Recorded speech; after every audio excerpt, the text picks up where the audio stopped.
Hi, everybody. I'm Tom Oppen, and I'm chairman of the Charlotte chapter of the Financial Executive Networking Group, commonly known as FENG and FANG for Reade's benefit. um, First of all, let me thank you all for attending and wish everybody a very Merry Christmas and a Happy New Year. So let me kind of set the table for the agenda for today's outstanding panel of supply chain experts. I'm so excited to have this group. They are just, some awesome subject matter experts. What I'm going to do is I'm going to introduce them first, and then I'm going to ask Reade Kidd to provide an overview of the supply chain flow, because we think that that would probably be the right way to launch into our first question, which is we have all experienced shortages over the past year or so or more. What are the root causes of all these shortages, from toilet paper to computer chips? And as our panelists address their opinions on that question, they're going to give a little bit of a background of their companies. So that's going to be the agenda, and we'll go through as many questions as I have, and I've reviewed those questions with the panel. But if you in the audience have any questions, put them in the chat, and we'll try to get to them. And I do want to provide some time before we adjourn at 3:30 for our panelists to do a little crystal balling on kind of where they think this whole supply chain is going to go in the future. So with that, let me start off with the introduction. So our first panelist is Hans Bean. He's the Chief Commercial Officer with North Carolina Ports. Hans has been in development roles with North Carolina Ports since 2016 and was appointed Chief Commercial Officer in 2019. During Hans's tenure, the Port of Wilmington was recognized by the Journal of Commerce as the most productive port in North America, as well as the fastest growing port in the United States. As a vital member of the business development team, Hans has led the development and execution of NC Port's commercial strategy, expanding global connectivity with the addition of several new ocean carrier services, and extending Wilmington's intermodal reach with the relaunch of an enhanced intermodal rail service. Hans has over 25 years of experience in the maritime industry, serving a variety of commercial management positions in the US and overseas. He served in several leadership positions during more than 10 years abroad with the Maersk Group, with particular focus on Asia and North America trade growth. His experience spans across ocean carriers, logistics, and ports, including roles early in his career in operations and as a licensed deck officer aboard merchant vessels. Just prior to his time at NC Ports, Hans worked as the Senior Director Commercial for APM Terminals, which is part of the Maersk Group, North America. Hans is a graduate of the United States Merchant Marine Academy and holds a master's degree in international management from the University of London. So welcome, Hans. Thanks, Tom. Next is Phil Wolfe. Phil is the VP International Sales for Direct ChassisLink. Phil joined DCLI in August of 2015, spending his first 2 years in the company's operations department managing logistics for DCLI's national pool network. In 2017, Phil transitioned to a commercial role as Director of Product Development, where he developed product improvements to enhance customer satisfaction across all vertical groups. Phil now serves as DCLI's VP of International Sales, responsible for delivering a diversified growth strategy for the company's marine chassis business. Phil has spent his entire career in transportation and supply chain roles. Immediately prior to joining DCLI, Phil served as the pool manager for the South Atlantic Chassis Pool, where he was responsible for all chassis operations for the largest pool in Consolidated Chassis Management's network. During the early part of his career, Phil held positions across non-vessel owning common carriers, warehousing and distribution, port trucking, and chassis management industry segments.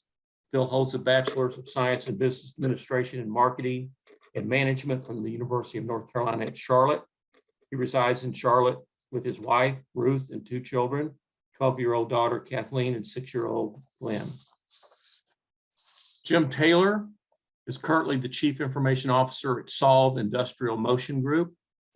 Prior to joining Solve, Jim was the CIO at Daseke, the largest flatbed and specialized trucking company in North America.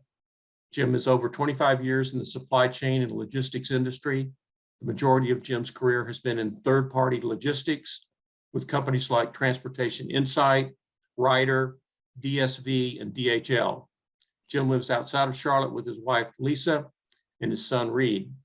Jim and Lisa have a daughter that attends NC State. Jim served in the U.S. Marine Corps, obtaining the rank of captain after earning his undergraduate degree from the University of Nebraska at Lincoln.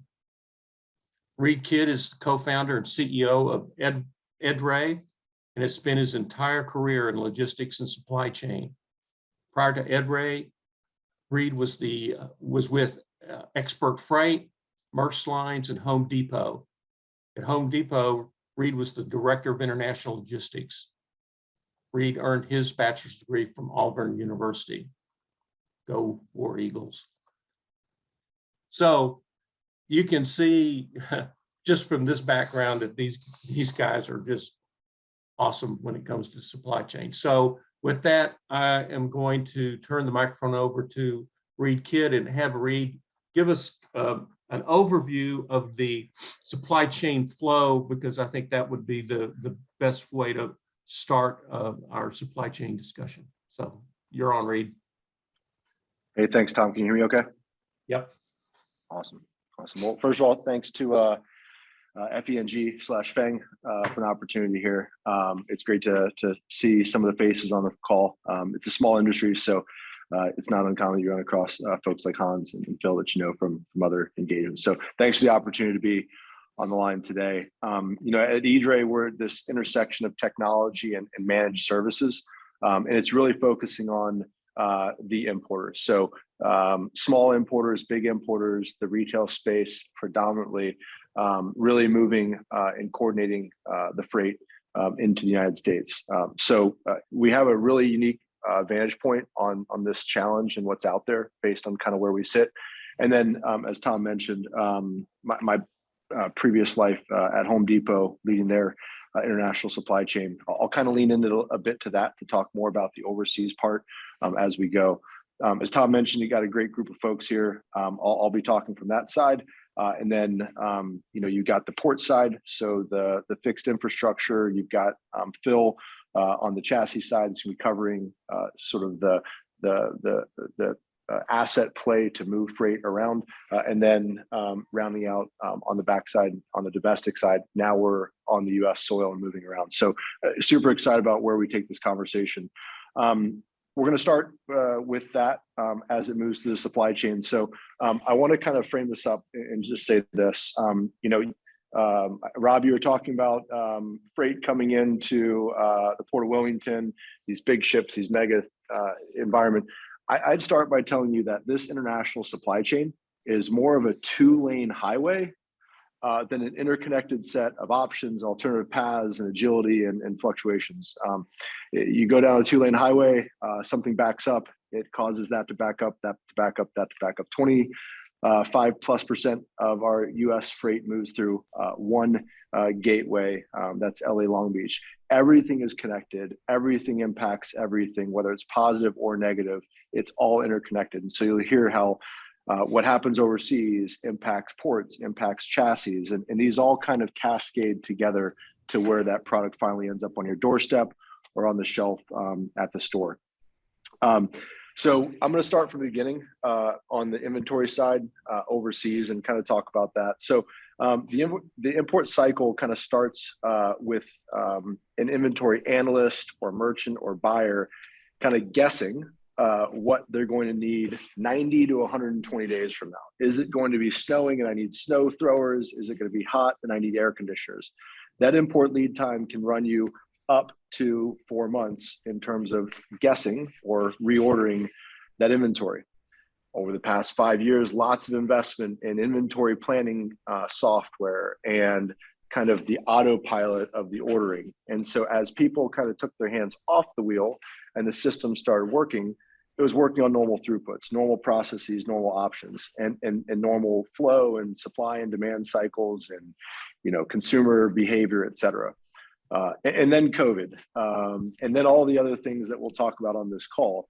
And so what happened is you jumped on the steering wheel and you started driving the car that you haven't been driving for quite some time. And all of a sudden you're trying to buy. And that buy cycle starts to look very different. Some interesting stats for you guys. Goods as a percentage of GDP. Pre-COVID, we're running about 60%, just a bit north of 70%. So you've got 10% more of our purchases going into things that go in containers. Couches go in containers, TVs go in containers, movie tickets don't go in containers, flights don't go in containers, rental, vacations, Disney World doesn't go into containers, but your couches, your furniture, all of the big purchases, those move in containers. And that's where the movement has gone from your dollars that you're spending.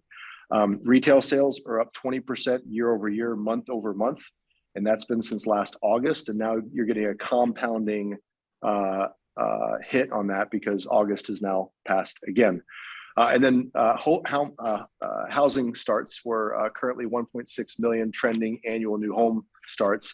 If you contrast that with 2 years ago at 1.4 million, we're at pre-2007 numbers now, plus. And so there's just more that wants to be purchased, more that wants to be moved. So now you have a 24-year-old person sitting at their computer saying, how much do I buy? And they're making that guess. Will COVID stop? Will people start traveling more? This, that, and the other. And so you create this really wonky demand signal. That's a forecast. That's not a true demand signal. So now all of a sudden these factories start gearing up. And you think it's just a factory that builds things and that's that simple. But what you're forgetting is that the power drill at Home Depot, the battery doesn't come from the factory that made the drill. The ball bearings on the end of the drill didn't come from that factory. Those are semi-components. Those are sub-components that came from other facilities, other factories, sometimes other countries, to then produce that thing and finally ship it. So now all of a sudden you have this herky-jerky demand signal working its way through the origins around the country. The volume coming through the network is plus, and we're driving on a 2-lane highway. So what you're getting overseas is you're getting this impact. You're getting this, I'm buying a ton because volume is up 20+% when you think about retail spend year over year. People are now reordering back into inventory deficits because people didn't press the buy button fast enough when the pandemic hit. Everyone turned off, everyone stopped buying, everyone just shut off for 2 months. And then what happened is inventory depleted down and now it's pushing through. So you've got inventory compounded on new sales, compounded on a stress network. And then we start getting on the vessels. Then we start getting on these oceans. We start coming across from all the origins into the US. And so what happens there is for the first time ever, and I think the group can respond to this, we are seeing new ocean carriers, new guys that have ships and didn't have ships coming into the game. And they're saying, jump on, we'll take you over across the ocean and we're not sure how we're gonna get you off the ship. We're gonna get to the other side of the ocean and then good luck getting off it. Literally vessels sitting, thousands of containers sitting on a vessel off the coast of ports for 90 days now because they can't get an appointment at the port. First time in the history of the history of the history that this is happening. This is all new for all of us. New ocean carriers coming in. I'm CEO and founder of this company, and I've been around for 20+ years. And I've got 22-year-old, folks on the team coming over and saying, "Hey, who is CU Lines and what is this company?" I'm like, that's not really an ocean carrier. That's wrong. And they're like, no, it actually is. So, and they're educating me on all these new entrants into the game, and just it's a land grab and a capacity grab, and it's just bonkers. So I'm going to kind of end this because we're going to start getting into the ports with Hans and chassis on that side. But what I want to kind of sum up is two big things.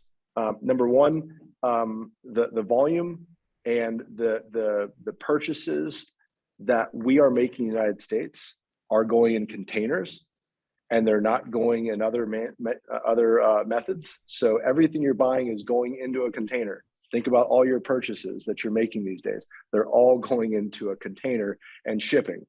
Before your movie tickets, before you're out to dinner, before your flight to Hawaii, that's not in a container. It now is. And then the second is, this is a 2-lane highway that when you hit bump, it hits bump to hit bump to hit bump. And it's crazy out there. So I'll stop there, Tom, in terms of kind of what we're seeing on the inbound side and kind of coming there. From DRAY's perspective, we're managing all that flow. We're seeing the freight coming in from overseas. We're seeing it through the ports and with chassis, and ultimately to the final DC, the distribution center that this freight is going. And it's a crazy mess right there. We're doing our best to help our customers keep the wheels on the bus here, but it's a pretty crazy time. So Tom, I'll leave it there. Kind of starting from that side. I don't know if you want Hans to jump in on the port side and start talking through the ports, and then over to Phil, and then through on the domestic side. But I'll cut comments there. Okay, I think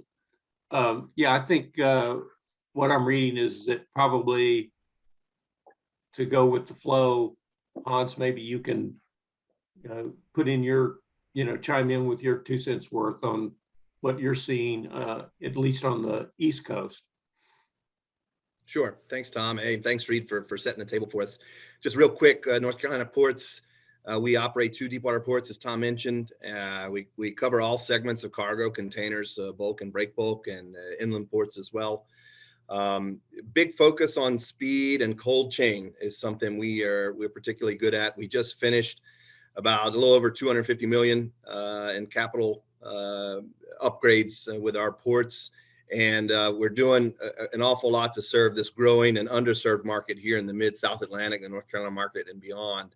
So, and I think Reade mentioned, when these order cycles dropped off, and all the forecasts and projections that were in the network, they were basically taken down to zero, and then they were ramped back up in short order. All that cargo, all that production, as soon as it was able to leave the factory and it started loading vessels, I think that's when that shock effect really jump-started the global fleet, the vessel fleet, if you will. There were over a third, probably over a half of the global fleet had idled. Actually, those ships were parked until it was clear, what was the dynamic in terms of demand, supply, consumption. And then when it came back with a vengeance, right? So right now, nearly all the global tonnage around the globe, whether it was in fixed service networks or not, it is activated and has a demand signal, either keeping it on a steady network or it's shifting in terms of tonnage that's deployed from one region to another region that has even stronger demand. So once it got on the vessels, I think what's probably worked fairly well for the past 15 or 20 years. Vessels came predominantly out of Asia. Here we handle America services, European transatlantic services, but obviously, the big part of this congestion and the disruption we're seeing, it's that Asia supply chain, right? It's the Trans-Pacific supply chain. So those cargo flows traditionally, as Reade mentioned, over a quarter of that in our consumption in the U.S. is all going through one gateway. You could say overexposure, oversubscription to that import gateway, the LA Long Beach Basin. And ultimately, when those services got stood down, there are about 15 or so terminals in the network in LA Long Beach. All those vessels tried to jump right back into their rotations and start calling on the West Coast and getting back to Asia as soon as they could for that pent-up demand. Well, ultimately, that's the first call on a lot of services, and from a vessel perspective when they get to the U.S. With the expansion of Panama Canal in the last 5 or 6 years, a lot more services are coming around to the East Coast. Most of them will anchor their first call based on really just on, demand demographics. New York, New Jersey, up north, and then Savannah. They've done a great job with building out import distribution down there. And so those first call, the traditional rotations that had vessels either making their first stop there, the demand was so strong when those vessels all came back, the gateways really weren't sufficient to handle all that pent up demand. And so what had traditionally moved in a nice weekly flow now was in a wave, right? It was in a big surge. And really since that time, there's been a myriad of disruptions where production is ramped up and down in Shanghai and Yantian and Malaysia, Vietnam, where, there've been issues with COVID, shutting factories down, shutting ports down. And so that's created a lot of disruption on the origin side. And then the recovery side here, Asia, 14, I think, of the top 20 ports by container ports by volume globally, they're in China. And when all those ports are pointing cargo at the US, and we only have a few of these major gateways that are handling that, the cargo is coming out of Asia 24/7. When it gets to the US, we're not quite working on that type of a schedule. And even if we do, supply chains and all the logistics players that do the first and last mile, they're not necessarily operating on a 24/7 schedule. So since that time, I think, ports, there are ports that are oversubscribed. Other ports are stepping up with whether it's ad hoc or services. The rotations on services are being changed. A lot of global carriers right now are really evaluating their networks, and they're realizing that to stick with their herd is, resulting in, days and weeks of waiting in a queue off a port. And you're talking anywhere on with charter costs, which is basically the asset day costs on these large vessels, after a week or so, it gets up into the millions. So when vessels aren't moving, that's pain. And the reality, that's when the ocean carriers are making money when they're moving. So right now there's a lot of evaluation going on. What are the different options for keeping cargo flowing? What are new options that are available? And I think contracting for capacity on ships happens typically annually, but there weren't necessarily a lot of teeth on either side, the vessel carrier and the cargo side, in contracting. And so they were quite transactional relationships. And so that's finding a new shape, whether people are trying to contract long to have more confidence in the capacity they're contracting for, and or diversifying their gateway strategies for the U.S. So if they're a national, multinational, where traditionally bringing everything on the West Coast worked, now the idea, okay, maybe I need West Coast, Gulf Coast, and East Coast as well. So I think that's going to be a progression. This disruption is going to be here for a while. But I think from the port side, where we see it, we're catering to regular services. We do see a lot of disruption. We're midstream in the East Coast rotation typically. For our cold chain, America services and our European services, they are right on time. They're working very, very well. On the Trans-Pacific side, there's a lot of omitted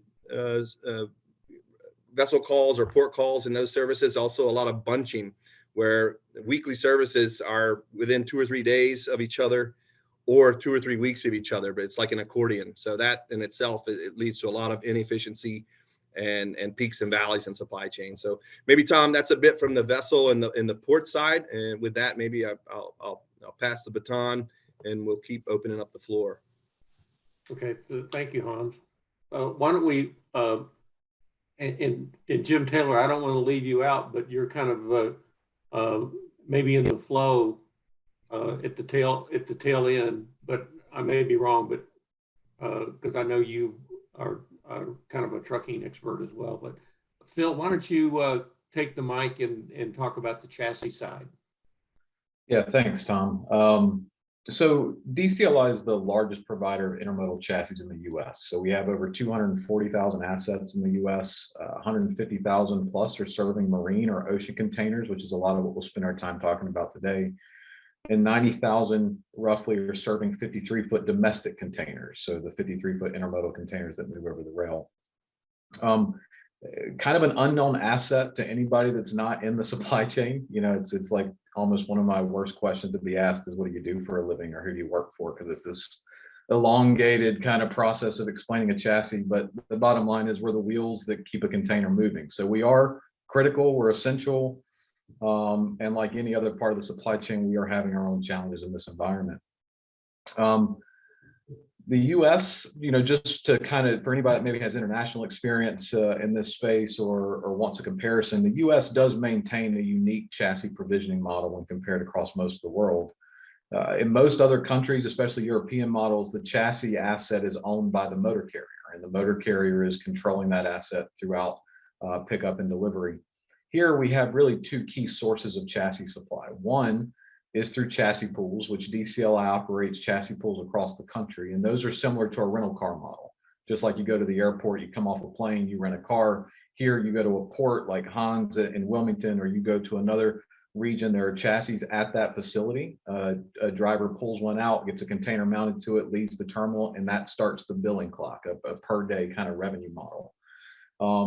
Roughly, 40 to 50% of the remainder is serviced in what we call trucker controlled. So it's a motor carrier that is chosen to purchase or lease long-term lease assets and utilize those assets to move their containers independently. So we've got a little bit of a blended hybrid model. I think coming out of this, chassis provisioning is going to be a surprisingly big topic of conversation as to how people look at their chassis provisioning models. But that is how DCLI was born. And for anybody that really wants to go back, we were owned by Maersk, and we were spun off by Maersk in 2012 to kind of begin this independent chassis provisioning space.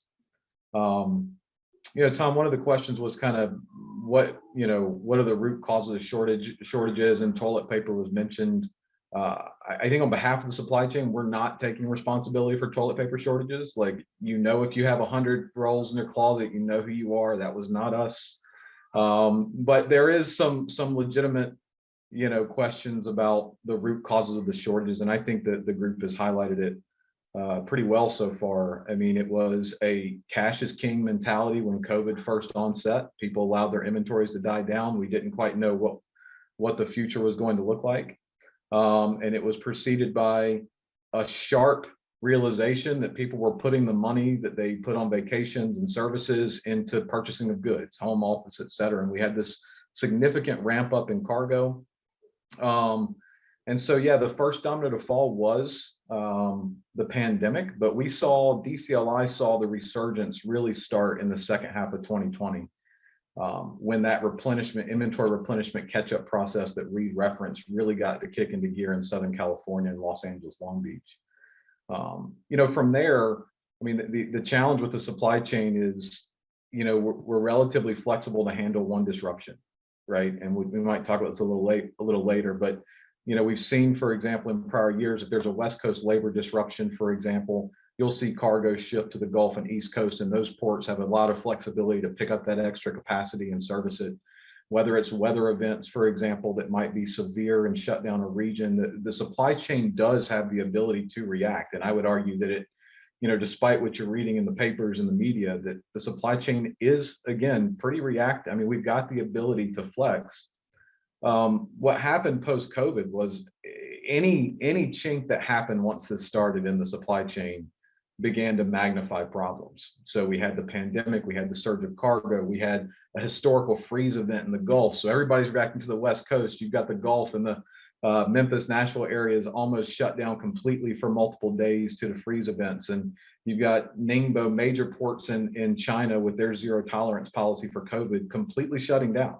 I mean, completely shutting down gateways to the point at one time, an ocean carrier executive said, if every buyer stopped placing purchase orders tomorrow, meaning factories just stopped building, it was at least a 3 to 6 month cleanup to get the backlog out of Asia, right? So,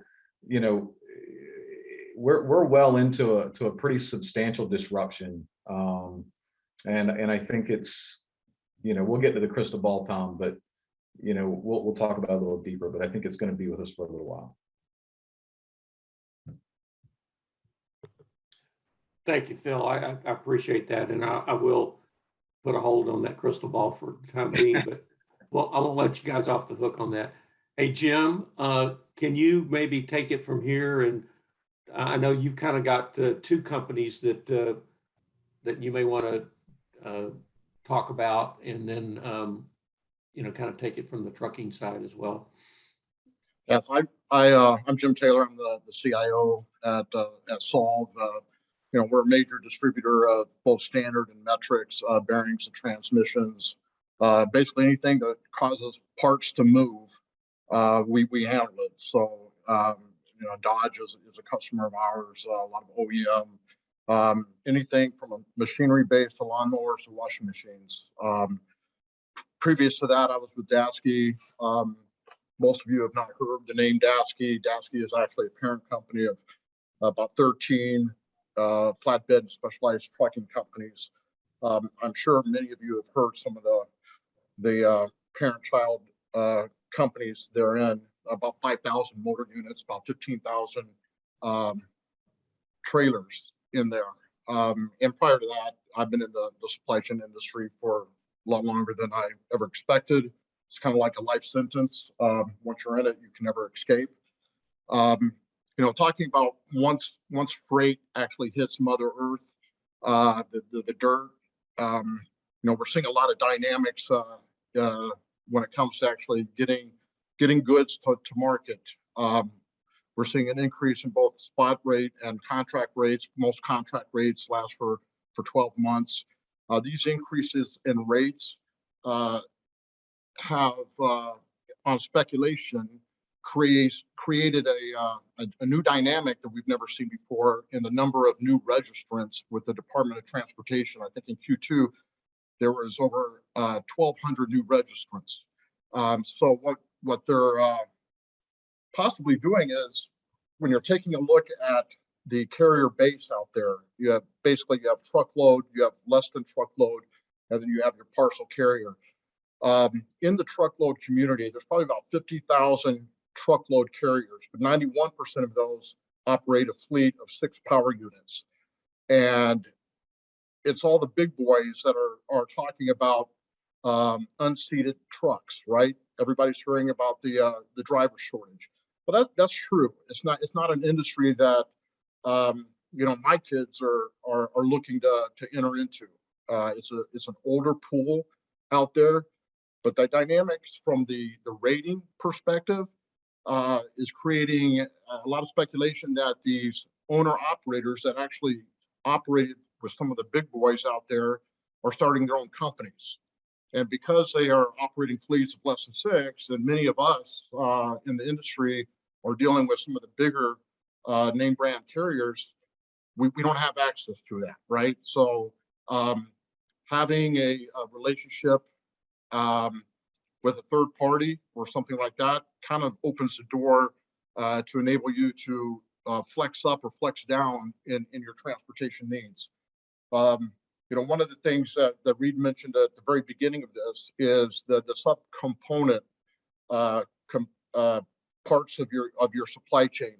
There was a recent study by McKinsey, I think it was August of this year, and they said that only 2% of companies understand the subcomponent supply chain within their industry. So, think about this. If you're a manufacturer, a steering wheel, right? They have visibility into the supply chain of their steering wheel, but no clue all the subcomponents that make up that steering wheel. And that's the visibility is one of the key drivers right now in the supply chain, trying to open up the visibility into your supply chain to understand exactly how you can flex up, flex down, and prepare for any type of dynamic that is coming down the pipe.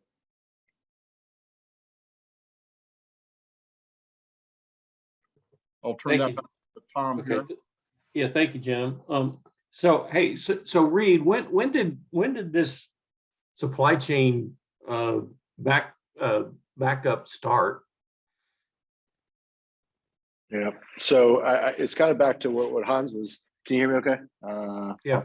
Yeah. So, kind of back to what Hans was talking about. I mean, what you saw is I was actually getting ready to go to the TPC March 17th down in Sawgrass, and that was the last day of a major before fans were promptly shut out.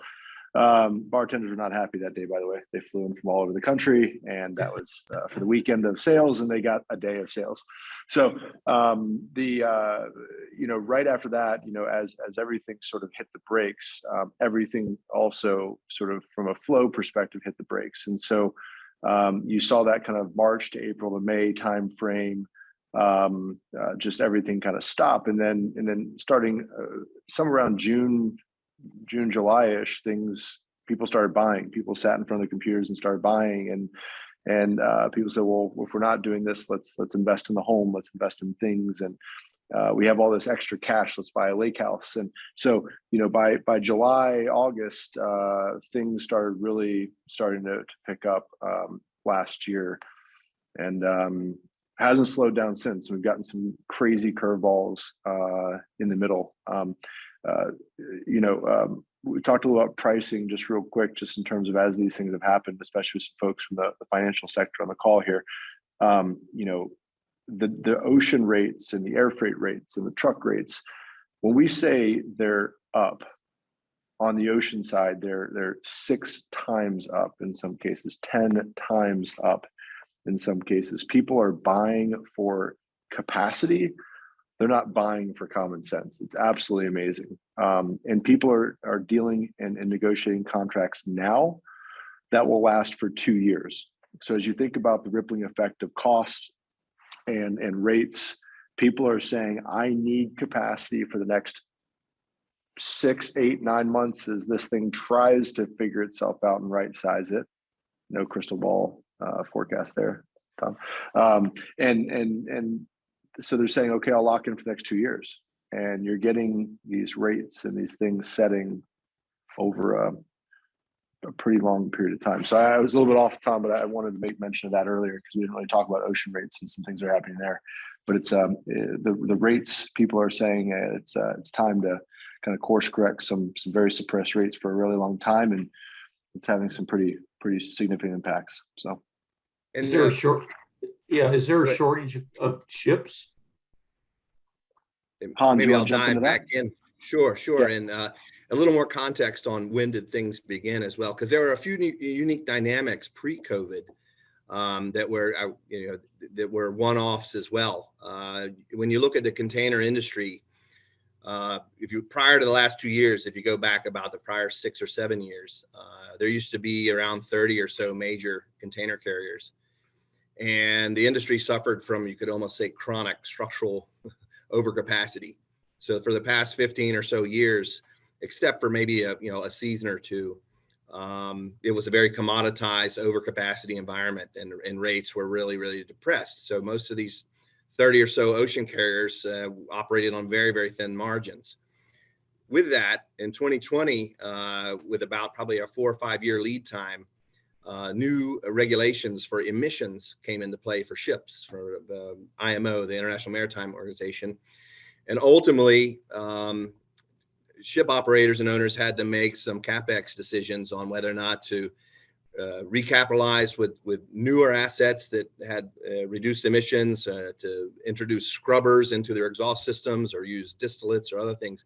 So ultimately, there was a force that was causing ship owners to remove capacity for either upgrades or replacement. So as we were looking at 2019, the beginning of 2020, the fleet had already been, right-sized or rationalized down a little bit because they were cycling these assets in and out for their upgrades or their replacement. So, and ocean carriers, because the rates had been so depressed for so long, and because there was, I would say bad behavior, too many ships being built, too much capacity, there was a very, very conservative mindset. So when ships started to be reactivated with all this pent-up demand, there wasn't a resistance to activating tonnage, but it was almost, I wouldn't call it disbelief, but the demand was so strong, but it was hard to gauge. There's not one version of truth, of forecasting, of visibility out there. And so ultimately, as all the demand signals for those 2 or 3 months of the beginning of the rebound, it took some time for those ships to be reactivated. At the same time, there was the Suez Canal disruption. I think I read last week about 30% of the Asia to North Europe, the other major consumer, mature consumer market in the world, of their port calls are being omitted because of this, similar disruptions, right? So when you think Asia is the sourcing base for all these mature economies in both Europe and the US, the tonnage just came back on in a very conservative manner. And so those pools of cargo, if you will, at origin, I think it was mentioned earlier, the inventories that need to get on boats from the production side, those are going out several months, and that's going to be with us for a while. So when the ships were reactivated, now it's not just container vessels. Most of the container vessels are reactivated, and there are some new builds coming out, but that's conservative nature of ship owners. They didn't order a lot of new tonnage going back a couple of years. And so there's a massive wave of new builds that's going to come online of large class vessels in 2023, 24, but not a lot between now and then. So now container vessels are being redeployed from different networks around different regions around the States, pointed at the United States or Europe to serve that need. And we're even seeing multi-purpose vessels, which typically carry bulk and break bulk. They're being used to even carry containers, and these ad hoc solutions that, ships are leaving ports and they don't necessarily have a port call arranged when they get to this market. They just know that they have some capacity. So when did it start? It actually started even before COVID, because there was a very conservative mindset about how to manage and order future ships. And so that also is not allowing the dynamic to change much. And it's part of the reason this will be constricted for another year and a half before a more of a step change in capacity is possible. So that's on the ship side. Yeah. And just to echo that, Hans, I think I would be in the camp of more vessel capacity is not going to help this crisis, right? Meaning you keep adding, it's not a lack of vessels that's preventing cargo from getting to the shelves, right? I mean, the ports are at full capacity. What we saw on the chassis side, just to, because we talked about the ports and the movement, but really, if you think about how this thing happened, everyone had reacted to putting their equipment into storage, really. I mean, when the pandemic was at its depths of uncertainty in Los Angeles, we were asked to move over 20,000 chassis off the ocean terminals as soon as possible, right, to get them off, because everything was getting removed. And then it became this process of now bring it all back, right? Bring it all back. And so if you take that and say, all right, well, LA got backlogged. And then what happened is, for lack of a better analogy, the prey started moving through the belly of a snake, right? So the railroads weren't ready. So they had put cars into storage, and then they had to redeploy those to the West Coast. And then what they started doing is they started building larger trains, and they started taking larger trains into the interior. And all of that is, not to over dramatize it, but if you've built an asset-based network, whether that's drivers, trucks, chassis, that assumes that, hey, every Monday I'm going to get 300 containers into Cleveland, Ohio, and then I'm going to get 300 more on Wednesday, and I'm going to get 300 on Friday. And now they say, no, you're going to get 900 on Monday, right? So you used to have that spacing that allowed for fluidity in the marketplace. Well, everybody began to overcompensate to the ability that they could. And it just created this kind of chain reaction that prevented people from being able to work it. And, from a chassis perspective, we view things in what we call street dwell. So that's the point in which a chassis leaves a port or rail to the point that it returns. So it's on its mission to the point it comes back. Our entire network was built on a 4-day average street dwell, which is a greater than 5-year average in our business. Year to date this year, we're above 6 days. So while it sounds like small numbers, that is a substantial percentage increase where our assets are not turning on the street. And a lot of that reflects, distribution centers are overloaded. They can't work those containers as quickly as they'd like to work them. So they're keeping them longer. We haven't even touched the empty dislocation problem where, we have too many containers in the US. They're not turning back to Asia fast enough to reload with imports, which is continuing to stagger. So, I think that problem progressed throughout. And right now, what we would, at least from my side, I don't want to speak for everybody, adding more capacity to bring containers to the US is not going to help the situation right now. People need to work what they've got. And that needs to be moved through, and containers need to be unloaded as quickly as possible and empties returned as quickly as possible. And the assets we have need to be maximized in the current environment. But, I echo Hans' statement. I mean, 15 years of a lack of profitability in the ocean carrier industry was unsustainable. They made moves to address that. And And it is a challenge right now, but there will be a couple comments about more capacity, and our argument would be it's fully deployed today, and we need to work through what we have at this point, or else it's just going to keep adding to the problem. I think it's a great point, and one of the factors is I think up until recently, port performance in many respects was always evaluated on just pure growth. It wasn't on productivity. Right. And that's where the metric in the conversation really needs to change, because you know, that metric of just growth by volume, it doesn't tell the story of is the network functioning properly? Is it healthy? Is an alternative needed? And so I think that's also a lot of what needs to change in terms of what does good look like? And if it's not sufficient, change the model. Yeah, and I'll just give one more metric just to kind of support the supply chain on what has been done. And I think anybody, whether it's Jim on the trucking side or Hans on the port side or Reade with all the partners he deals with, like when I just took a snapshot of our usage, and keep in mind, we were not able to add capacity throughout this entire piece. And I won't go down the anti-dumping laws and the fact that we essentially cut off 80% of US chassis manufacturing production. But you know, with the same capacity, when I looked at 2019 peak, so our highest volume in 2019 pre-pandemic, compared to what we were able to do in the peak of what we saw in the surge of July of this year, you know, we were essentially able to support 32% more volume on the same capacity. And I think, you know, Hans would state that they've probably been able to surge, and Jim would state in his industry, they've been able to do more. But you know, I think at some point we have to raise our hand and say, how prepared do you need to be if you can surge 32% and still fail, right? I mean, at some point there becomes an unprofitable solution for a once in a lifetime problem.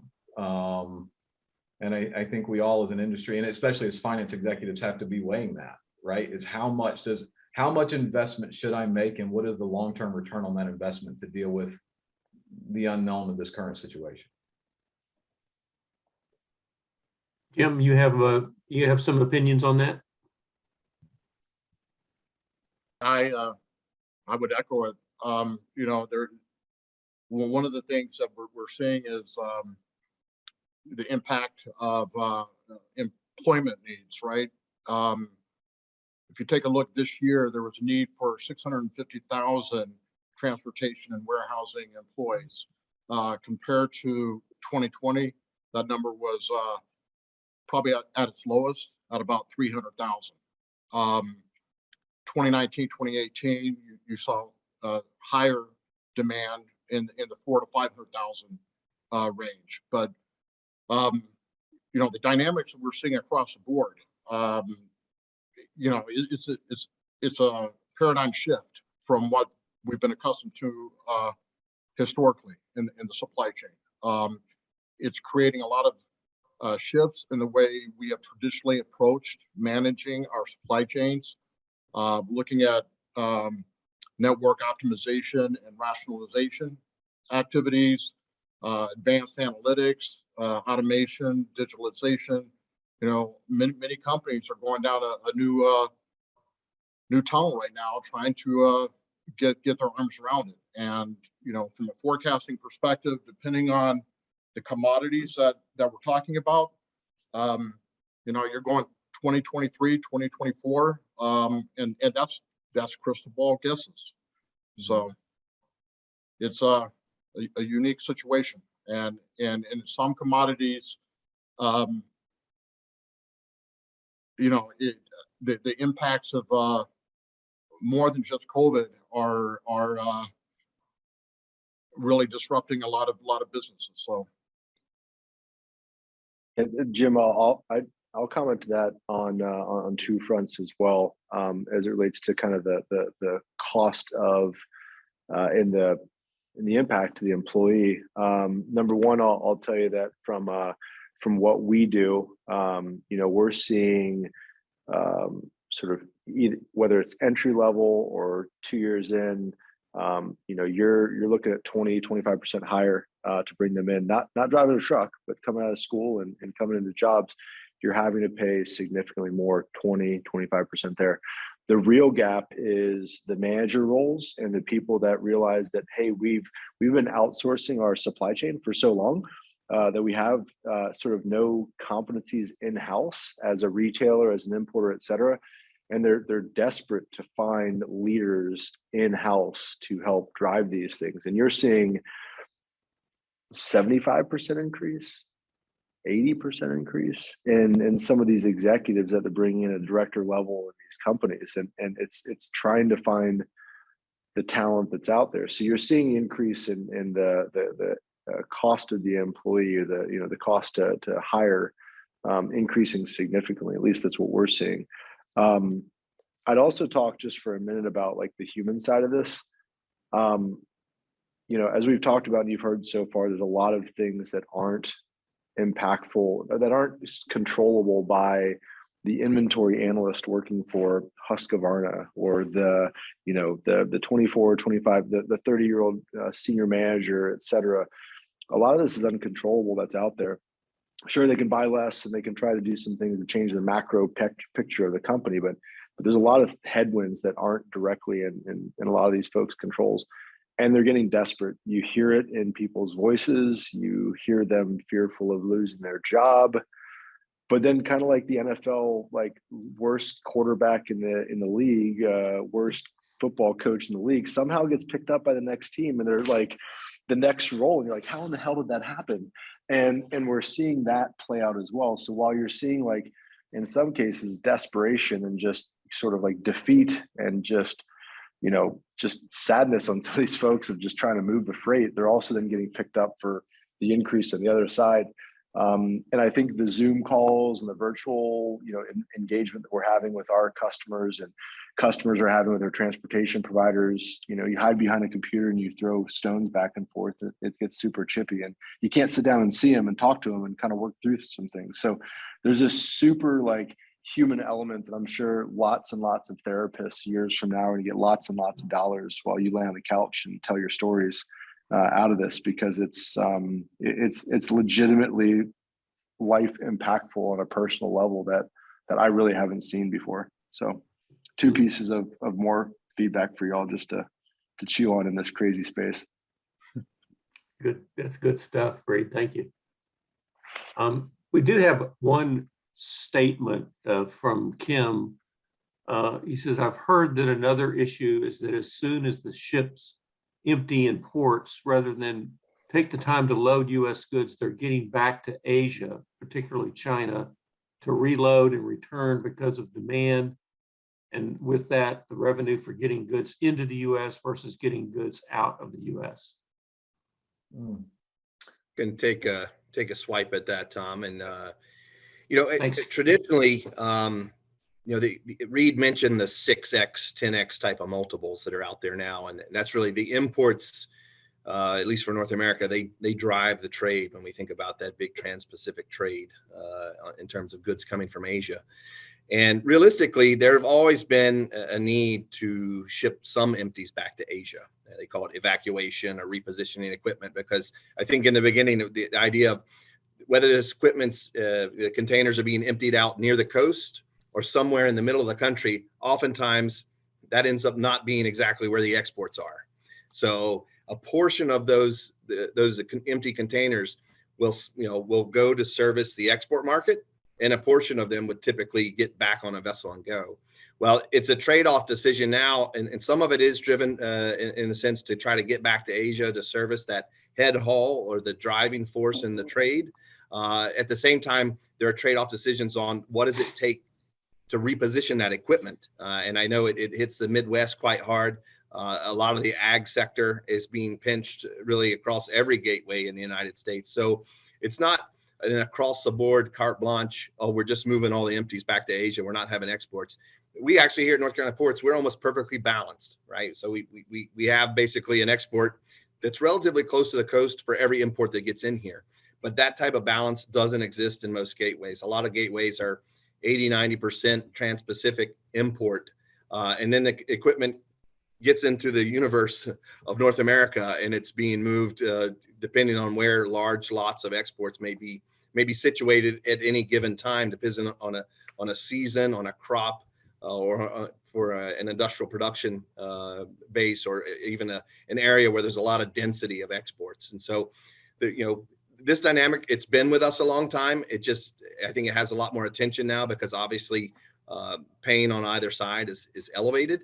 But there's still a fair bit of exports going out. But I would say the FMC, the Federal Maritime Commission in DC, they have their eyes very focused on this. I think the ocean carriers know that there's some scrutiny and some oversight that is getting a little bit more intense.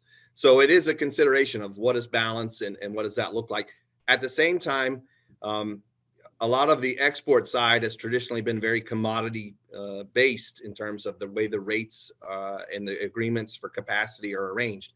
And so I think we'll also see, we've seen now where futures for capacity on shipping exchanges, if you will, are starting to take shape. And that was something that really didn't exist before. So there are some innovative platforms that are being stood up to buy forward capacity, to have more confidence for exports.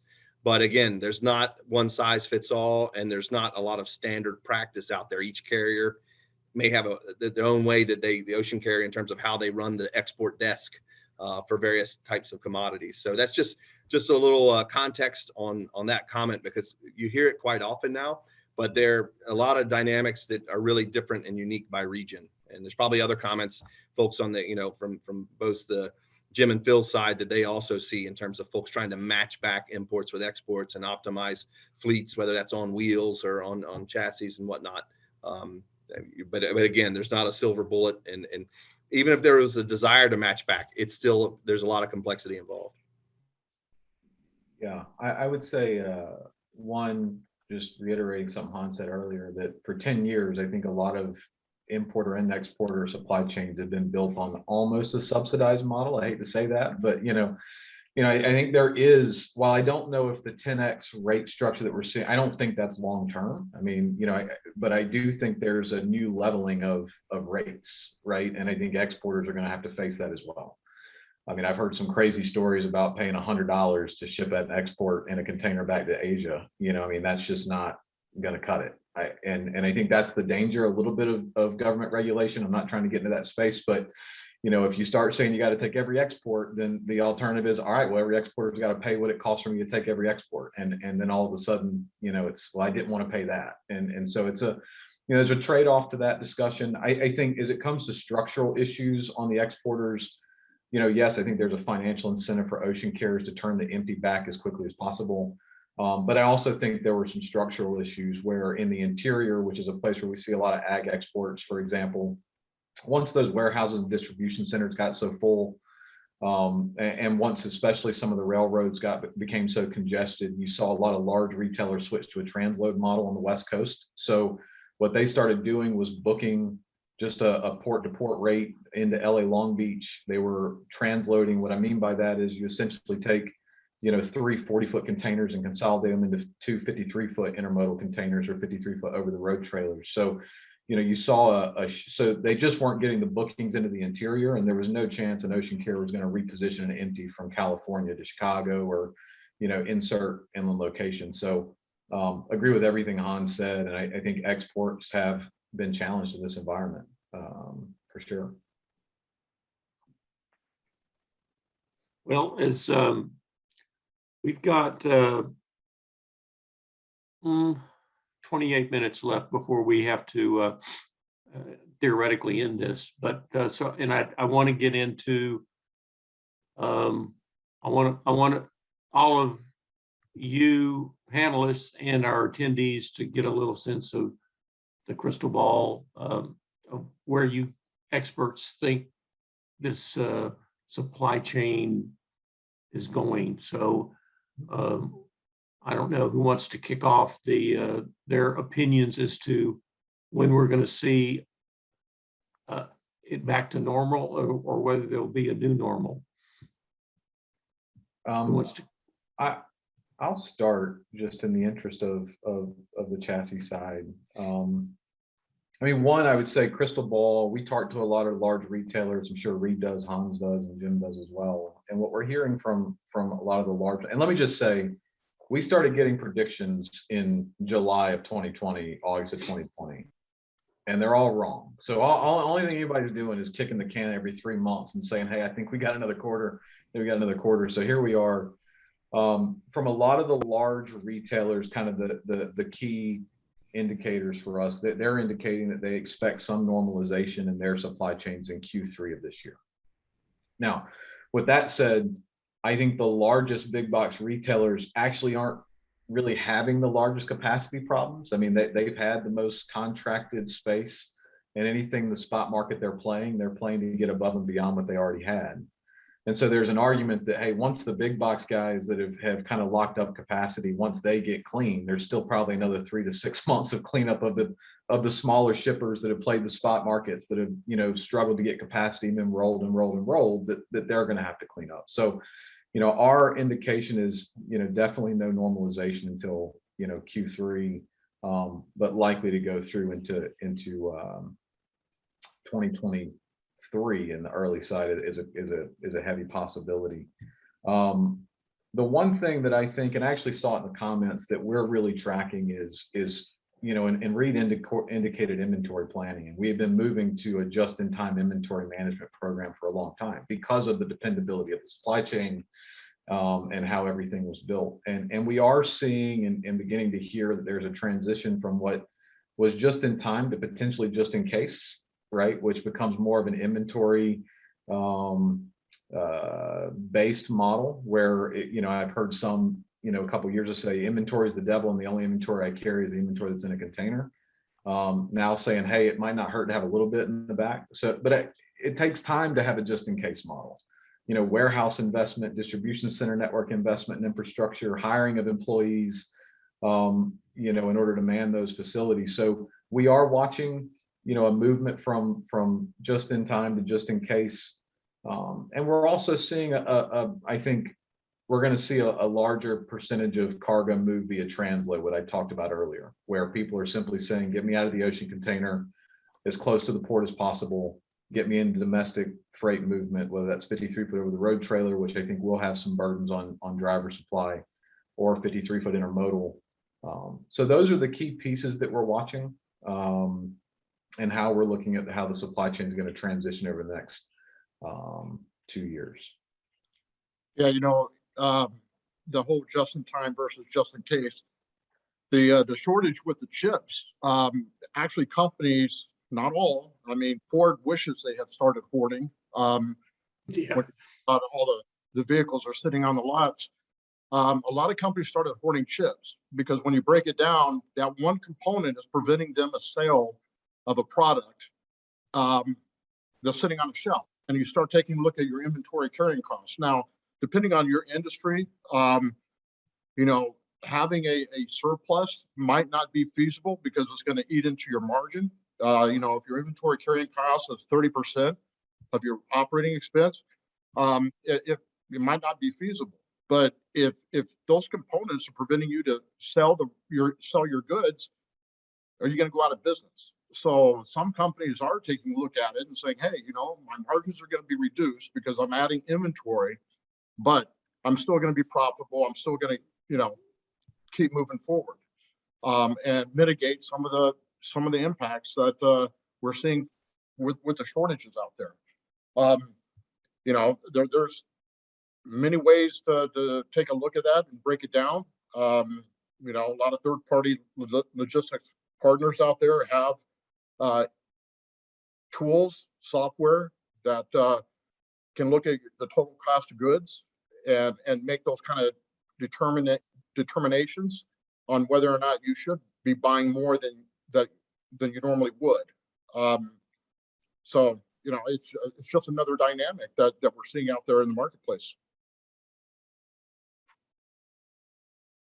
Yeah, I'd add to both comments there. From what we're hearing, we're, you know, Q3 next year as well, something around there. But I think there's going to be some interesting things that happen between now and then. I think as Jim talked about, sort of like the inventory side of things, SKU assortments and kind of the variety and the options that you have, I think they'll start kind of condensing down. Like we have an A and a B, and we don't have like A, B, C, D, E, and F because we want to have just in case. We want to have that, but we can't stock across a lot of SKUs. So I think I'll be curious to see sort of how that a selection of items starts playing to the consumer.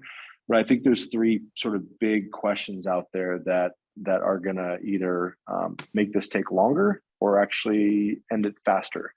And I'd say these three things. I'd say that the first would be the costs transferring to the shelf. So if these costs end up getting into the product, which we're already starting to see, and these costs go up and up as they could, then I think that purchases slow down, and I think that freight moves slower, and I think then the network kind of right sizes itself. That has drastic implications to the economy, et cetera. But from a containerized freight and a movement of goods, I think that would, quote, help the movement of goods. Hurt economy significantly, but help there. Second thing I think is the question on the tax credit, the income and the ability to take that cash in, whether it's from unemployment, from a tax credit, et cetera. If that starts to dry up, then I think you start seeing some of those, what probably shouldn't be discretionary dollars, but these discretionary dollars stop being spent on goods. And if that happens, then you also start to right size. And then oddly enough, I think that if the Omicron and the variants and the shutdown comes back up, I think that what you're going to see is continued spending. I think you're going to see continued purchase of things in containers versus a shutdown of economy and things going the other way. It seems sort of counterintuitive, but what we find is that if people aren't traveling, they're buying stuff. And if they keep doing that, then they're going to fill up containers. And so I actually, in some weird way, feel like if the Omicron continues to, or said COVID variants continue to rear up, you'll actually have a higher consumer spend in things that go in containers. Maybe less than now, but still at a rate significantly higher than it was pre-pandemic. Interesting. Thank you. And I would probably pick up, I think that the inventory question is true. What is the new acceptable? I think inventory has been a bad word for so long, and obviously a lot of different opinions now taking shape on what is the healthy baseline. I tend to believe that there is a new baseline on the other side of this from the ocean rate level, obviously not likely where it is now. But I mentioned the ship capacity, that picture doesn't change a lot for another year and a half. But I tend to agree, and more ships is not going to necessarily make it better. Over a quarter of the ship fleet and the container equipment fleet is really right now is taken out of active capacity. It's not really part of the nominal capacity just because of all the queues, all the idling and waiting in line everywhere. So the assets need to be used better. And I think a lot of that is going to lead to change in models that, again, are heavily weighted towards the West Coast. One more major milestone or factor that's coming down the pipe next summer is the West Coast labor negotiation, which is on a 6-year cycle. Each time that comes around, it drives a lot of anxiety and a lot of decisions by importers and exporters, because typically there is some standoff in that negotiation and some disruption. And we see a few points of supply chain tick from the West Coast to the East Coast. That's happened pretty consistently for the last few contract cycles. And each year, the East Coast takes a little bit of a larger share. That's been very consistent over the last 10 or 15 years. So I look at, that contract is going to push more volume east. That needs to be diversified across a variety of East Coast ports, East and Gulf Coast, because it's already being demonstrated. New York and Savannah are not quite, sufficient in terms of if you're going to try to import everything through those major gateways, or transload, which I think Jim and Phil had touched on some of that. It's not going to be sufficient if you're not diversified. And I just give an example. Right now, we're seeing an awful lot of companies coming from the West Coast and from the Northeast down to North Carolina. Not so much just about the ports, but really in terms of overall economic development. They're looking at new distribution centers. They're looking at moving some form of a corporate office to here in the South Atlantic, and definitely North Carolina's got a great, you could say, feeder system of talent with all the universities. This new virtual model, the value proposition to young talent is, you could work anywhere, but you need to have, for the physical network, it needs to be more dispersed and more diversified. So I think that's part of that new normal, but I tend to agree. I think we're going to have a mix of demand and disruption throughout this coming year. And then it depends, how are the models being built for the future? Because the old models, demand has changed. and sourcing patterns are changing as well. So it remains to be seen. Does the herd move as a pack, or do people start to consider how to have a more balanced model for how they service the entire North American supply chain, whatever segment or vertical that they're in? Yeah, that's a great point. The Amazon effect, which isn't pandemic related, right? But all the millennials expect that when they buy something today, they're going to get it this evening.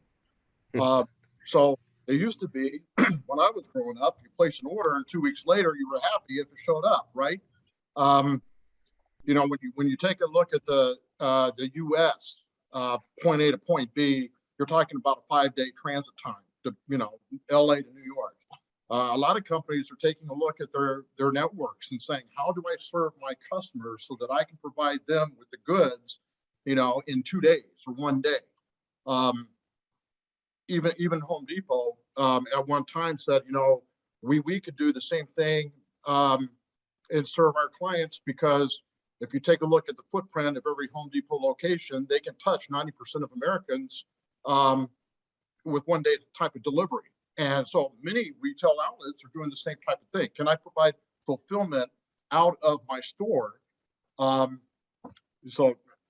We're seeing a paradigm shift across the board, and moving from where a traditional made sense because of employment or tax breaks, etc., are shifting, because we need to be able to provide goods in a timely manner. And that timely manner now is same day, next day, 2 day. And companies don't want to pay the FedEx and UPS rates, right? So it's for me, being in the supply chain industry is pretty darn exciting. It's why I keep getting up in the morning. Challenges continue to drop at my feet, but it's a wake-up call for a lot of companies. How is technology going to change? Well, that's a great question. I don't know that technology necessarily is going to change more than it has, other than driving efficiencies from an IoT and an automation perspective and a robotics perspective in the fulfillment cycle. Big data is a buzzword, but really your business intelligence to provide that predictive and prescriptive type of analytics can obviously be a big major factor. Being in this industry, I don't know, a decade ago, I was sitting in a boardroom and somebody said, wow, margins for last month are through the roof. Why is that? Well, we had a hot spell and people drank more Gatorade, right? So if I'm doing some type of weather analysis out there and have the foresight, then can I increase my inventory because I can predict that we're going to see a greater customer demand because I know the weather is going to spike. So having some robust analytical tools can be a benefit. Your traditional transportation management platforms out there have moved to a subscription model, enabling that lower price point of entry versus a major capital investment. And with the subscription model and a good crew, you can set up all your carriers in there so that you can maximize your margin, because you can select which carrier is going to provide you with the best rate, or which one's going to provide you with the best lead time, or which one's going to provide you with the best quality, if quality is something. If you're moving huge air compressors, it might be more important to get it there intact than to get it there in 2 days, right? So those are some examples I would throw out there from a technology perspective. Couldn't have said that any better. I think Jim covered that very well. I just think we got to watch out. I mean, like whenever there's a crisis, right? There's this opportunistic approach, and I think Jim highlighted some of the most rational approaches to technology that I've seen. And I've seen Reade's product, and I think Reade, not to speak to a product that I don't know fully, but Reade mixes a very, I think intelligent approach of technology with just tactical application, understanding of the business, and so I think they're just watch out new entrants, make sure the problem is being solved. It's not a solution looking for a problem, and it's actually something that is needed for your industry. But I'm still on efficiency, and we talked about drivers, and I think I do think there is somewhat of a driver problem. You know, Jim, I think your perspective on it was actually pretty unique on it's more of where the driver buckets are and how you reach out to them. But, you know, and Hans mentioned productivity measurements. We just need to find areas of inefficiency in our industry, you know, and do our best. And if that's through technology that keeps a driver turning and keeps a driver on the street, great. If it's through concessions of other industry stakeholders to recognize that a driver at this location for 3 hours is 3 hours that he can't be on the road, kind of maneuvering a load, you know, we need to, but we do have to break some of this down and say, what is realistic that we all need to come together and solve, and what are individual stakeholder problems. But, you know, there are some inefficiencies that I think have been highlighted here during this period that hopefully we don't have short-term memories on. And Yeah, one of the I'd things- probably, oh, I'm sorry, go ahead. You're up. No, I was just going to say, you know, in some parts of the industry are obviously very forward leaning in terms of technology, but obviously even now with ports and the way vessels are managed and digital, it's getting an overhaul, at least a review everywhere. But I think in a very simplistic form, I mean, supply chain is very, very much a team sport. And this need for common metrics where handoffs take place, it's kind of exciting because I think it allows where joint scorecards or metrics in terms of integrated players and partners, performance can start to be measured throughout the entire chain. I know we talked about total cost of goods, but also the kind of total performance metrics and more holistic types of scorecards become more common. You can really, you know, identify who are the good players, who are the great players, who are the good ports, the good carriers. And I think that's a big part of where the industry needs to go, because I think those types of visibility, there weren't a lot of common metrics there, and it didn't exist in a way that in the last few years it's moving very rapidly, but it's still a team sport. So I think the idea of how can you share that and move into that predictive environment, I think we see that even at a port level. That's definitely where I think good separating from mediocre is going to be is going to help drive a lot of decisions over the next 5-10 years. And one of the things I was going to add is we've really seen an increase in the number of box trucks in the marketplace. So, you know, if you were getting one delivery a week from a 53-footer in the U.S., can you go out to the marketplace and get 2 deliveries from a box truck, 2 deliveries a week, box truck? And believe it or not, I think the box truck is driving more individuals to drive than the big 53-footers. I mean, there's no way on earth I would ever get behind a wheel and crank it up and try to back in a 53-footer. But a box truck, yeah, I could do that, right? So the capital expense to get into box trucks is a lot lower, especially on the power unit side. And is that a viable market for a young entrepreneur who's been driving before, who decides he wants to start up his own company? You know, so, you know, but make no mistake about it, the driver impact is there across the board. I mean, the average age of the drivers out there, closer to retirement age than they are to the, you know, getting to buy their first beer. So Jim, are you predicting a box Uber? No, I'm making no predictions there. But you know, there is an Uber Freight, and Uber Freight exists today. But it's really a marketplace that allows shippers and carriers to come together. Again, when you take a look at how many truckload carriers are in the market, you know, 40 to 50,000, and most of the truckers out there are mom and pops. So the Uber enables them to find freight, but you still have to have your CDL to do that. And depending on the type of freight, you have to have other classifications or certifications, and insurance. Insurance is going through the roof. So, you know, I don't know what the insurance rates for a box truck versus a semi is. Probably less, I would assume. So, I don't know. Maybe I'll look into it.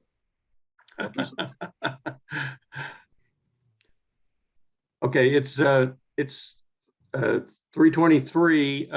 As Smirkanich says, Reade, you want to have the last word?